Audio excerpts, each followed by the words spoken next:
Bismillahirrahmanirrahim. Assalamualaikum warahmatullahi wabarakatuh. Salam sejahtera buat kita semua.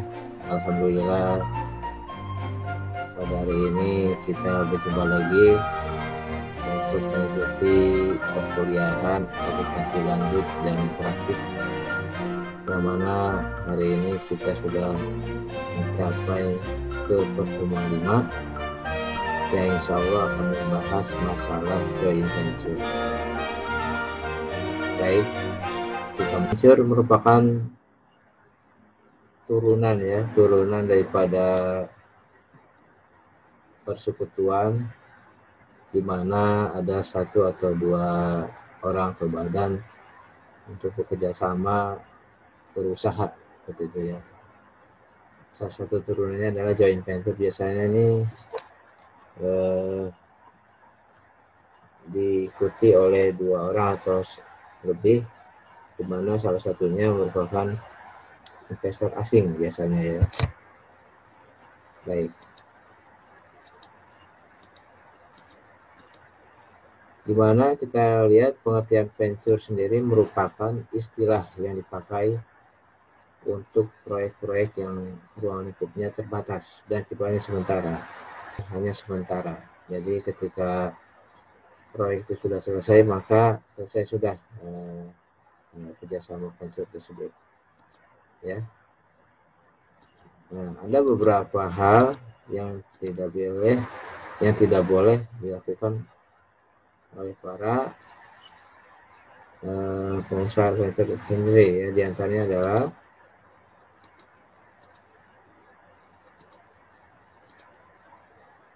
pertama, bidang pelabuhan ya, ini tidak boleh. Yang kedua, bidang transmisi. 3, distribusi tenaga listrik umum. 4, telekomunikasi. 5, air minum. 6, kereta api. 7, pembangkit tenaga atom dan lain media massa. Ini adalah hal-hal atau usaha yang tidak bisa atau tidak boleh dilakukan oleh kegiatan joint venture sendiri. Baik.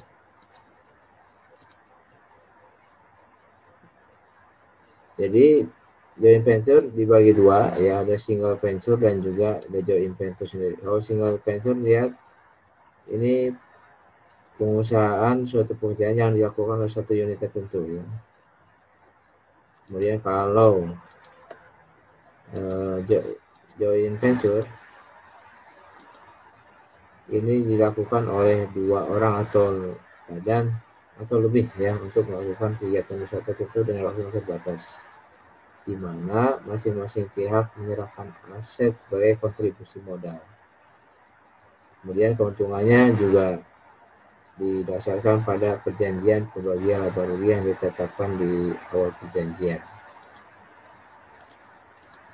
Next, kita lihat sekarang ciri-ciri atau karakteristik joint venture ya. Pertama, masing-masing pihak adalah pemegang saham joint venture. Yang kedua, pemegang saham mayoritas biasanya pihak asing. Tadi saya sudah jawab, biasanya untuk joint venture ini kita kerjasama dengan orang asing, yang tujuannya salah satu di antaranya adalah wajib melakukan alih teknologi. Jadi kita kerjasama dengan pihak luar negeri, mereka punya teknologi yang bagus, maka pihak luar tersebut wajib melakukan alih teknologi sehingga kita bisa menyerap teknologi tersebut untuk dikembangkan di dalam negeri ya. Kemudian masing-masing joint venture itu harus menjaga rahasia dagang, pasti ya, ini semua usaha itu wajib menjaga rahasia dagangnya atau trade secret. Kemudian tidak boleh memiliki perusahaan bersaing untuk produk yang sama ya. Kemudian tidak boleh memiliki saham 20% lebih dari perusahaan go public. Jadi kalau ada go public yang melakukan joint venture, maka sahamnya yang ditanamkan di joint venture itu tidak boleh melebihi 20% daripada saham go public itu sendiri. Ada pembatasan sahamnya. Baik, sekarang kita lihat apa sih bedanya antara joint venture dengan persekutuan kemarin yang sudah dibahas ya.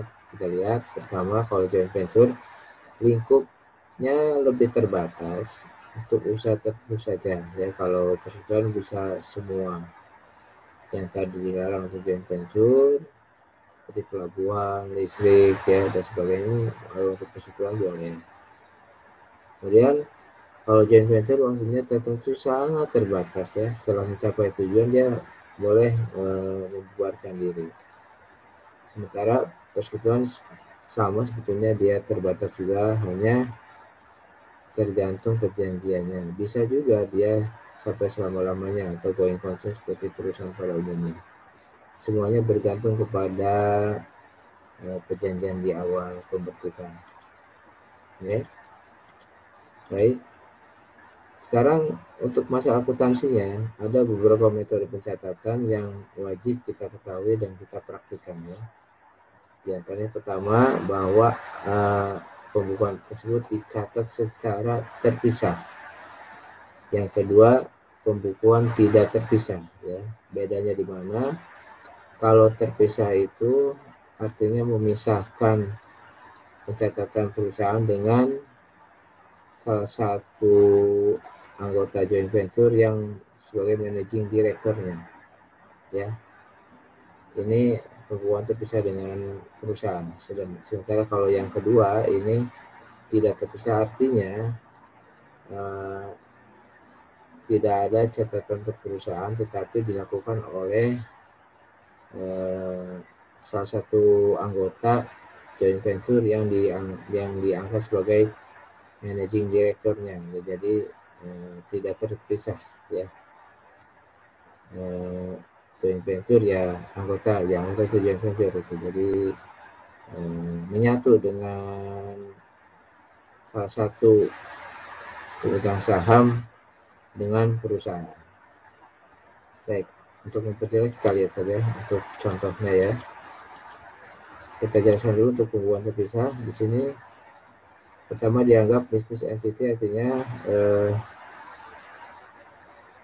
jadi joint venture-nya merupakan salah satu entitas bisnis yang memang tersendiri ya, terpisah dari para pemegang saham dari segi hartanya ya, jadi tidak boleh disatukan.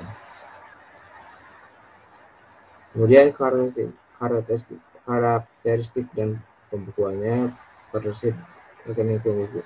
Ini partnership ya bentuknya ya. Kemudian rekening pembukuannya ada aktiva, ada hutang, ada modal, ada pendapatan dan biaya tiap venture sama seperti pada umumnya ya. Kemudian ada rekening modal menampung perubahan yang terjadi atas pungutan modal. Ya, ada saldo kredit rekening modal venture DJP sama dengan saldo debit rekening investasi, jadi sama ya, kalau modal joint venture dengan total rekening modal masing-masing venture itu sama. Kita lihat saja contohnya ya. Di sini ada contoh A, B, dan C membuat usaha patungan dalam kapling tanah ya. Transaksi yang terjadi sebagai berikut. Pertama, A menyerahkan tanah dengan nilai $100.000 ya, harga pokoknya $75.000. Kita lihat untuk A sendiri, jurnalnya adalah joint venture-nya dicatat tanah pada modal A ya, $100.000. Kemudian A mencatat investasi GP debitnya, kemudian kreditnya tanah dan laba karena dia menyerahkan tanah ya, $75.000 ya, dan sini ada laba karena ada selisih antara harga tanah dengan investasinya ya, $25.000, jadi dia laba. Nah, perhatikan ini pada pembukuan terpisah. Jadi antara joint venture dengan salah seorang anggota yang dianggap managing director, misalkan si A ini adalah managing directornya, ini terpisah. Jadi joint venture tersendiri, pembukuannya juga si A tersendiri. Ini bisa A, bisa B, bisa C ya, managing directornya, tergantung yang diangkat siapa pada saat awal pendirian.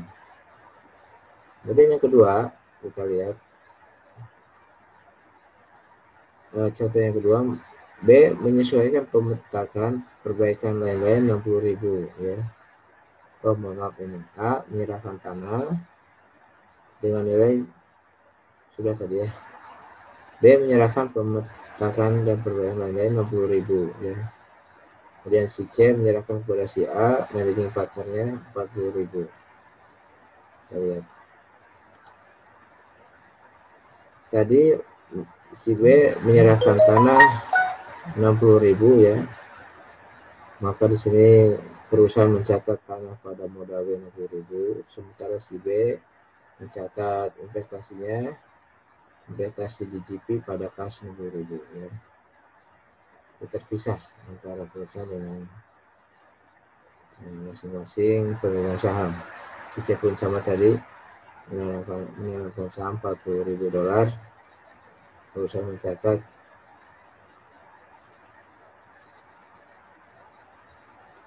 si C-nya juga sama. Ini tadi si C adalah menyerahkan pada si A 40.000 ya. Jadi kasnya 40.000, modal C 40.000. Dan C mencatat juga modalnya investasi di GP pada kas 40.000. Kemudian kita lihat berikutnya. A membayar iklan dan lain-lain $37.500 ya. Maka untuk biaya-biaya itu setiap pemegang saham tidak mencatat ya, hanya perusahaan yang mencatat yaitu biaya penjualan pada kas 37.500. Oke, dari review ke berikutnya. Kapling tanah terjual ya $250.000 dengan perincian 50.000 tunai dan sisanya wesel. Maka perusahaan juga hanya perusahaan yang mencatat jumlahnya kas pada wesel pagi ya, kasnya 250.000, wesel pagi 200.000, tanahnya dikredit 150.000 dan laba penjualannya 90.000. Untuk biaya maupun penjualan itu masing-masing pemegang saham tidak mencatat, hanya perusahaannya saja ya. Jadi yang dicatat oleh si pemegang saham itu hanya pada saat mereka menanamkan modal ataupun mendapatkan laba ya. Sementara untuk penjualan, untuk biaya-biaya masing-masing pemegang saham tidak mencatat. Oke, kita lihat. Wesel tagi dijual dengan diskonto 10%. Dia punya wesel tagi yang tadi transaksi nomor 5 ini ya. Dia jual karena membutuhkan uang dengan cepat sebelum jatuh tempo dicairkan, maka terkena biaya bunga sebesar 20.000 ya. Maka jumlahnya kas pada biaya bunga 20.000, kasnya 180, biaya bunga 20.000 dan wisatanya 200.000 ya, sehingga wisata di sini hilang. Awalnya di debat, sekarang di kredit 200.000. Oke. Kemudian perhitungan laba ruginya 10, 6 dan 4 ya. Kita lihat sini laba penjualnya 90.000 dari nomor 5 ini ya. Kemudian dikurangi biaya penjualannya dan biaya bunga ya, yang tadi sudah terjadi. Biaya penjualannya 3.500 dan biaya bunganya 20.000. Maka bersihnya ya 90.000 dikurangi dua biaya ini, dibagi-bagi menurut pembagian sharing profitnya ya. Dan si A ini adalah 10 ya, 10 dari 90 dikurangi ini 10 berbagian adalah sekian 18.750. Itu pun si B, si C sama ya, dia sesuai ini pembagiannya 10, 6 dan 4 ya. Maka untuk karena dia mendapatkan keuntungan masing-masing saham, maka masing-masing saham tersebut dia mencatat laba tersebut dengan debitnya menambah investasi mereka ya sebesar persentase masing-masing. Ya. Kemudian terakhir pembagian kas oleh A kepada anggota ya. Maka ini kasnya berkurang 23.500 ya. Ini modal A 118.750.000 dari mana kita hitung ya. Pertama adalah 100.000, kemudian dia mendapatkan laba bagian laba 18.750 sehingga totalnya 118.750. Itu si B awalnya punya modal 60.000, kemudian mendapatkan keuntungan 8.250 sehingga totalnya 68.250. Itu si C awalnya modal 40.000, keuntungannya 5.500, maka menjadi 45.500 dibayar semua oleh joint venture ya, menghabiskan dana 282.500. Masing-masing berasa mencatat masing-masing pendapatan labanya ya. Kemudian sebagai berikut kas pada investasi joint venture-nya habis ya. Kemudian dari kredit habis dan mendapatkan kas besar masing-masing modalnya. Itu adalah untuk pembukuan terpisah. Bagaimana kalau pembukuan tidak terpisah? Soal yang sama ya. Soal yang sama seperti tadi. Untuk pembukuan tidak terpisah, perhatikan soalnya sama seperti tadi ya.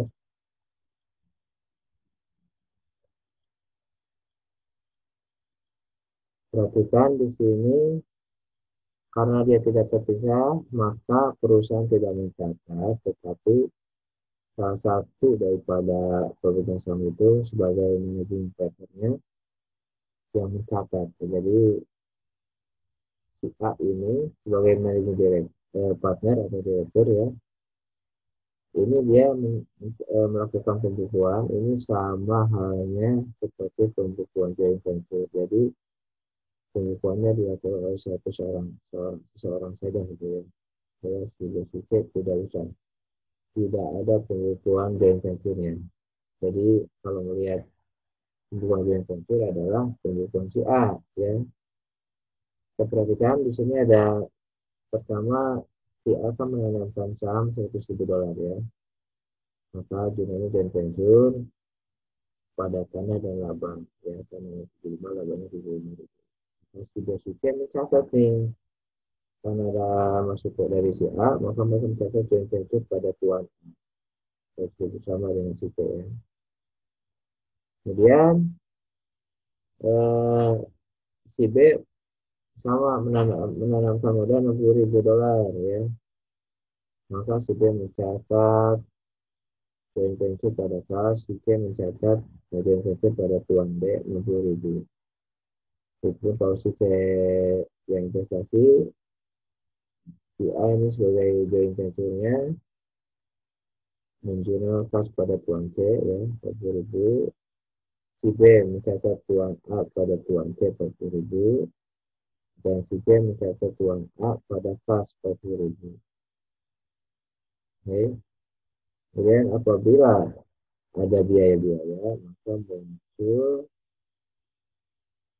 jumlah joint venture pada kategori ada satu akun nama joint venture ini untuk mencatat semua